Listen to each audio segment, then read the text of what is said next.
លោកគ្រូកូនរបស់ខ្ញុំញ៉ាំបបរគ្រឿងកញ្ចប់តើមានផលប៉ះពាល់អីដែរទេបាទអញ្ចឹងចំពោះសំណួរនេះខ្ញុំមិនអាចឆ្លើយបានទេដោយសារតែមកដល់បច្ចុប្បន្នមិនទាន់មានទិន្នន័យឬក៏ឯកសារណាដែលអះអាងថាការញ៉ាំអាហារកញ្ចប់ចំពោះ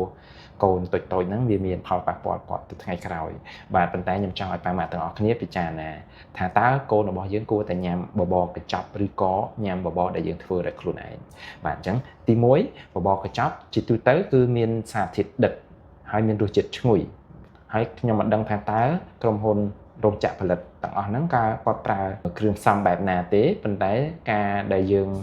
ប្រៀបធៀបជាមួយនឹងបបរដែលយើងធ្វើរាល់ថ្ងៃហ្នឹងគឺរសជាតិអត់ដូចគ្នាទេហើយក្មេងដែលញ៉ាំបបរកញ្ចប់ជារៀងរាល់ថ្ងៃហ្នឹងគឺគាត់ស៊ាំនឹងរសជាតិដិតទាំងអស់ហ្នឹង